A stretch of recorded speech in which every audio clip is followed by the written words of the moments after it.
back to Noise Violation. I'm Austin Wright. Today we're sitting down with Tyler Moore. Let's get to know him a little better. Tyler, thank you for being with us today. Yeah, anytime.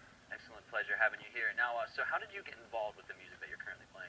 Well, it all started when I was in elementary school, and there was a talent show at the school, so I decided that I want to be in the talent show the next year. So Mom and Dad bought me a guitar thinking it was just a phase, and it's turned out not to be a phase. It's been a very long phase, I guess. Yeah. All right. So officially, how long have you been playing guitar? I've been playing since I was 8. I'm 14 now.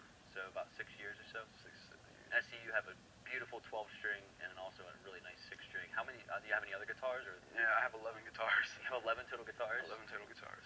Electric or acoustic? Which one? Both. Anyone you tend to favor a little bit more? And my electrics, probably my Fender Stratocaster and Sienna Sunburst. Okay. And your favorite acoustic? Obviously my D35. Yeah, those beautiful guitars. Now, aside from guitar and of course singing, your voice, is there any other instruments that you do play? No. I've fiddled around on, a cigar box guitar, a homemade thing. Now, did you make one of those yourself, or? No, a neighbor up the street made it for me. Okay. So, I understand that there's been a connection with your music and the scar on your neck, and it's been an inspiration for some of your songs and stuff. Do you want to elaborate a little bit on that? In 2009, I had a tumor resection, a 14-hour surgery, and it's just changed the way I look on things. The doctor said that I might not be able to talk or speak or sing or even swallow, so it's just been an inspiration from God to just use my music. Now, other than that, and you said also God plays a very important factor in your music. Is there any other big inspirations that you draw from? I like to listen to the Abbott Brothers. They have a folk rock sound that I just really like. And is that like your biggest inspiration as of now and all time? Yeah. And also that? As of right now, yeah. Now, and as a guitar player with pure skill, is there anyone that you really look up to? My first teacher, Rick Falls, that man could probably play anything that had strings on it. Just one of those incredibly talented. Yeah. I feel like every guitarist has that teacher that they first taught that they're really inspired by. I know I personally do, and that's good to hear that you do too. As far as your shows and your concerts that you play, what kind of environment, what kind of events do you usually play? I play a lot of church events. Play at County Sings, and I play at the auditorium at Glenville State College. Okay. And I play out every now and then. I played at Owen Schmidt's Saloon in Morgantown. I played an open mic there, so. Okay. Now, have you ever put out a demo or an EP or an album or anything like that? Yeah, I've put out a few gospel albums. Okay. I think about 3. So, just to make sure I have this right, you're 14 years old and put out 3 full-length gospel albums. Yes.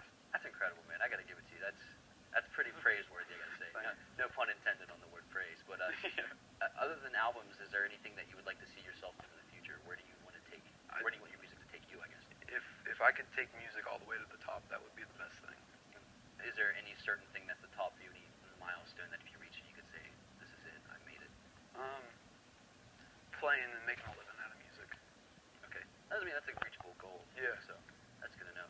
And would you want to stay as a gospel? You said almost acoustic gospel. Yeah, I would like to stay close to those roots and maybe venture into some country and some southern rock, but stay close to the gospel.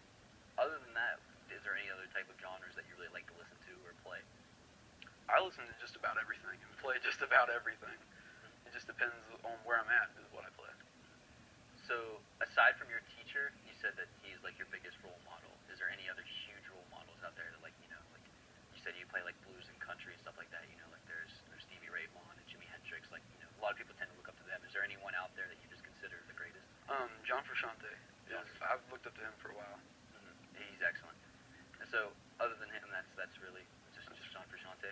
And Seth David. Seth David, okay. All right, well, I just want to personally say you don't, and I mean this in the best way possible, you don't act, play, sing, or carry yourself like a 14-year-old. You are a true pleasure to have on the show. Thank you so much for being here, Tyler. Thank you for having me. All right.